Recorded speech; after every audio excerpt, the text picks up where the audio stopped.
Here's my unsponsored review of the Litter Robot 4. So power it on, it turns blue when it's ready. It has a cycle button to manually cycle, a reset button to reset the litter level, an empty button to completely dump out the litter, and then the Wi-Fi button to connect the Litter Robot to your app. So I hit cycle, and this is just a quick video of what it looks like inside the globe. I didn't get a chance to clean it before I took this video. It needs to be cleaned. It's just a bit hard in an apartment because of the size of the Litter Robot.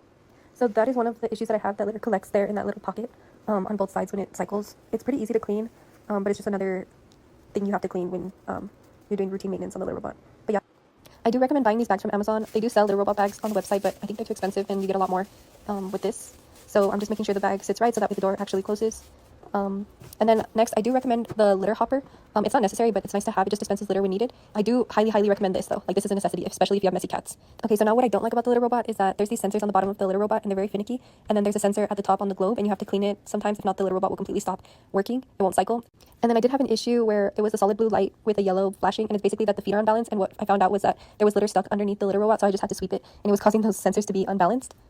And then this is just the app that it uses. It's called Whisker, and you can see here there's like a lot of stuff. The main thing that it tells you is how many times your cat goes to the restroom and their weight, so you can keep track of that. And then it gives you notifications when litter is dispensed from the litter hopper and if the litter robot's full and how many scoops you've saved. And it also records like when it cycles, when it's complete, when a cat's detected, the weight of the cat detected, and that's how it knows which cat went into the litter robot.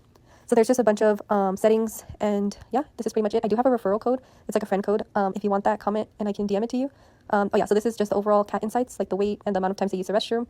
And then yeah, that's pretty much it for the app. And then it lets you buy stuff directly from the Litter Robot shop. And this is what I bought when I purchased my Litter Robot and how much I bought it for. And this is the litter that I use with the Litter Robot. I recommend this one.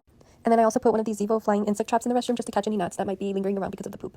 So here's the size comparison next to the toilet just so you can see how big it is. I think the Litter Robot is a good purchase and I think it's worth the money. I have 2 cats and I only have to change the litter once a week compared to like every other day or every day sometimes with a regular litter box. And it does have its issues, like how I explained in the video with the sensors, but it's always fixable and I've never had anything that I couldn't fix myself.